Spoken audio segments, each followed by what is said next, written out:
Super Gems స్కూల్లో పిల్లలు చదువు పట్ల ఆసక్తిని కలుగచేయాలి, వారిలో ఆత్మవిశ్వాసాన్ని నింపాలి అనే ఉద్దేశంతో ఆటపాటలు, నృత్యాలతో స్పోకెన్ ఇంగ్లీష్ ను బోధిస్తున్నారు. ట్రైనర్ మాట్లాడుతూ పిల్లలకి ఒత్తిడి లేని విధంగా బోధించడంతో వారు పాఠ్యాంశాలని సులువుగా నేర్చుకుంటున్నారని అన్నారు.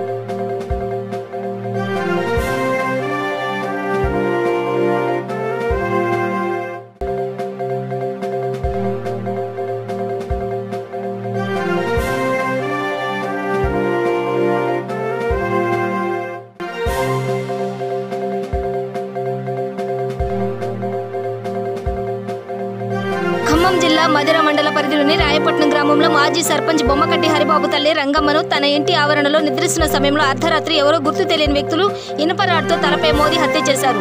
బంధువుల సమాచారంతో సంఘటన స్థలానికి పోలీసు బృందం చేరుకుని విచారణ చేస్తున్నారు.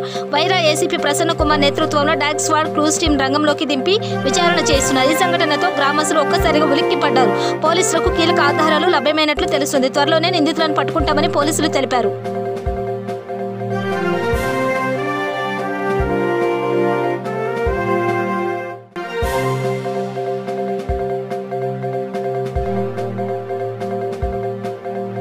నల్గొండ జిల్లా కేతేపల్లి మండలం గుడివాడ గ్రామంలో కాంగ్రెస్ మాజీ సర్పంచ్ లతీఫ్ టీఆర్ఎస్ లో చేరారన్న ప్రచారం అవాస్తవమని, తాను పార్టీ మారలేదని, జీవితాంతం కాంగ్రెస్ పార్టీలోనే కొనసాగుతానని లతీఫ్ తెలిపారు.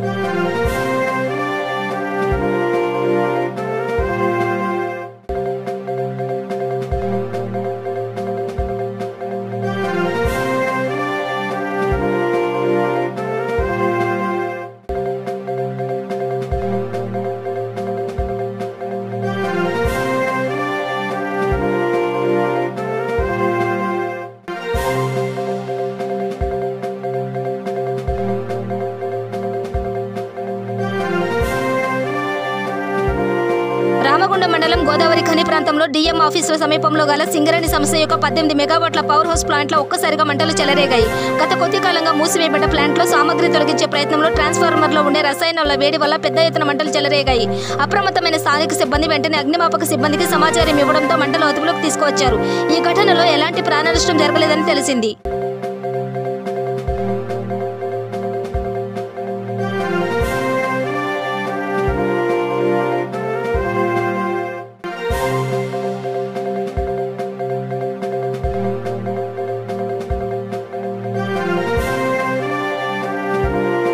ఎమ్మిగనూరు సంజీవ్ నగర్లో అక్రమ సంబంధంతో తన కట్టుకున్న భర్తపై భార్య జ్యోతి ప్రియుడితో దాడి చేయించడంతో భర్త తలకు తీవ్ర గాయాలు కాగా ఎమ్మిగనూరు ప్రభుత్వ వైద్యశాలకు తరలించారు.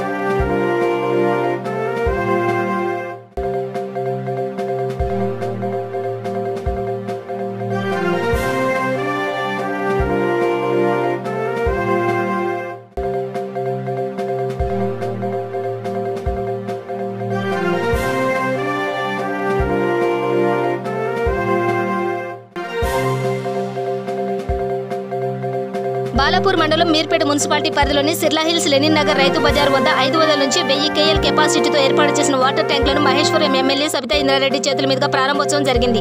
ఈ కార్యక్రమానికి మీర్పేట మున్సిపల్ కమిషనర్ హరి, మాజీ ఎంపీపీ విక్రమ్ రెడ్డి ముఖ్య నాయకులుగా పాల్గొన్నారు. అనంతరం సబితా ఇంద్రారెడ్డి మాట్లాడుతూ కేసీఆర్ ప్రవేశపెట్టిన మిషన్ భగీరథతో ప్రతి ఇంటికి నీళ్లు అందించడం జరుగుతుందని పేర్కొన్నారు.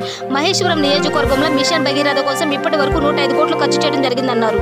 మొదటి ఫేజ్లో 19 ట్యాంకుల నిర్మాణం మొదలు పెడితే ఇప్పటి వరకు 16 ట్యాంకులు పూర్తయ్యాయని తెలిపారు.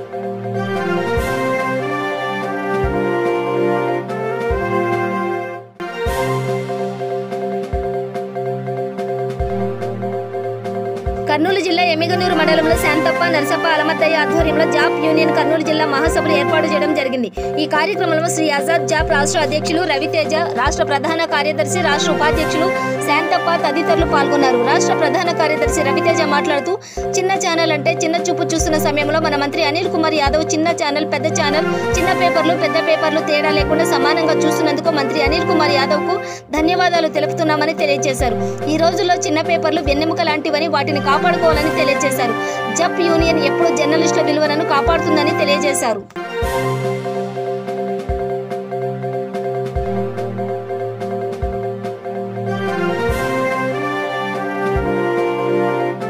విశాఖపట్నం జిల్లా అనకాపల్లిలో రామచంద్ర థియేటర్ వద్ద డిగ్రీ చదువుతున్న విద్యార్థిని భార్గవి అనే అమ్మాయిని ప్రేమించలేదని స్క్రూ డ్రైవర్తో కఠినంగా కంఠంలో పొడిచాడు యువకుడు. అమ్మాయి పరిస్థితి విషమంగా ఉంది. నిందితుడిని అదుపులోకి తీసుకున్నారు పోలీసులు.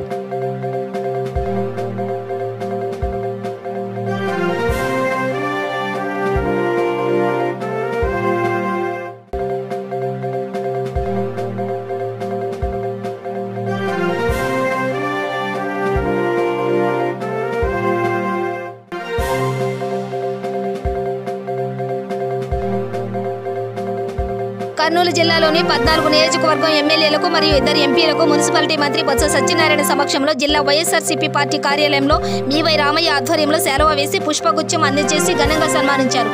అనంతరం జిల్లాలోని నియోజకవర్గ ఎమ్మెల్యేలు బీవై రామయ్యను ఘనంగా సత్కరించారు.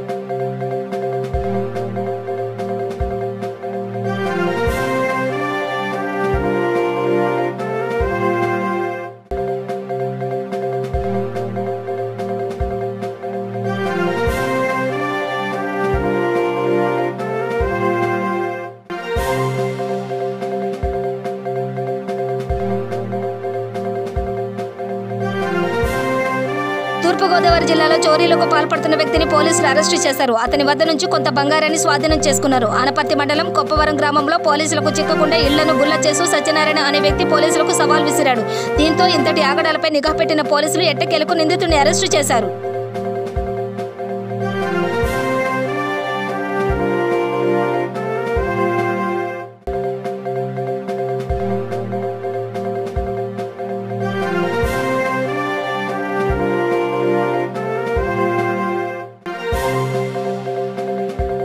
కర్నూలు జిల్లా డోన్ పట్టణంలో గుంటూరు నందు ఫీజు రీయింబర్స్మెంట్ స్కాలర్షిప్ కొరకు ధర్నా చేస్తున్నటువంటి కార్యకర్తలపై పోలీసులు దాడి నిరసిస్తూ డోన్ నేషనల్ హైవేపై దిగ్బంధనం చేశారు.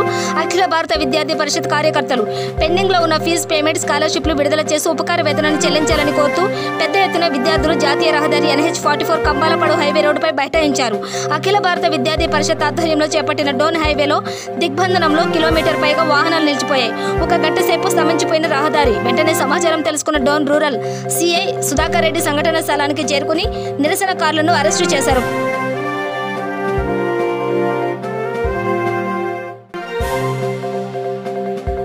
తెలంగాణ ముఖ్యమంత్రి కేసీఆర్తో ఏపీ సీఎం జగన్ కుమ్మక్కై రాష్ట్రానికి నష్టం చేస్తున్నారని టీడీఎల్పీ ఉపనేత గోరంట్ల బుచ్చయ్య చౌదరి ఆరోపించారు. రాజమహేంద్రవరంలో మీడియాతో మాట్లాడుతూ అమరావతి విషయంలో జగన్ సర్కార్ స్పష్టమైన విధానం. తెలంగాణ ముఖ్యమంత్రి కేసీఆర్ ఏపీ సీఎం జగన్ కుమ్మక్కై రాష్ట్రానికి నష్టం చేస్తున్నారని టీడీఎల్పీ ఉపనేత గోరంట్ల బుచ్చయ్య చౌదరి ఆరోపించారు. రాజమహేంద్రవరంలో మీడియాతో మాట్లాడుతూ అమరావతి విషయంలో జగన్ సర్కార్కు స్పష్టమైన విధానం లేదని విమర్శించారు. పోలవరం ప్రాజెక్టుపై గందరగోళం సృష్టిస్తున్నారని, ఇసుక కొరతతో భవన నిర్మాణ కార్మికులు పస్తులు ఉంటున్నారని ఆవేదన వ్యక్తం చేశారు. సన్నబియ్యం పేరుతో ప్రభుత్వం ప్రజలను మోసం చేస్తుందన్నారు. కేంద్రాన్ని నిలదీసి దమ్ము జగన్కు లేదని విమర్శించారు.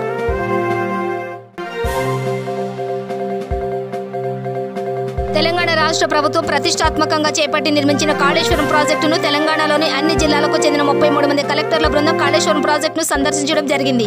వరంగల్ నుండి బస్సులో బయలుదేరిన కలెక్టర్లు నేరుగా జయశంకర్ భూపాలపల్లి జిల్లా మేడిగడ్డ క్యాంప్ ఆఫీస్కు చేరుకున్నారు.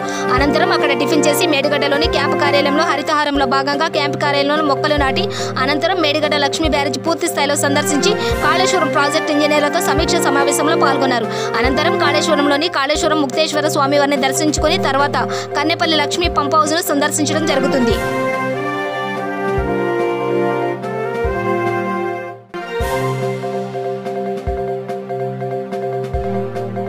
వరంగల్ నగరంలోని మట్టెవాడ ప్రభుత్వ పాఠశాలలో 1-2వ తరగతి చదువుతున్న చిన్నపిల్లలతో అసభ్యంగా ప్రవర్తించాడు డ్రిల్ మాస్టర్. వేరే స్కూల్ నుండి మట్టెవాడ ప్రైమరీ స్కూల్లో డిప్యుటేషన్ పై వచ్చిన పోసాల శ్రీనివాస్ అనే ఉపాధ్యాయుడు చిన్నపిల్లలపై అసభ్యకరంగా ప్రవర్తిస్తున్నాడని పాఠశాలలో బైఠాయించిన కుటుంబ సభ్యులు తక్షణమే అలాంటి కీచక ఉపాధ్యాయుని చట్టపరమైన చర్యలు తీసుకోవాలని డిమాండ్ చేస్తున్నారు. ఇలాంటి ఘటనలు పునరావృతం కాకుండా కఠిన చర్యలు తీసుకోవాలని డిమాండ్ చేశారు. సమాచారం అందుకున్న స్థానిక పోలీసులు ఈ ఘటనపై దర్యాప్తు చేస్తున్నారు.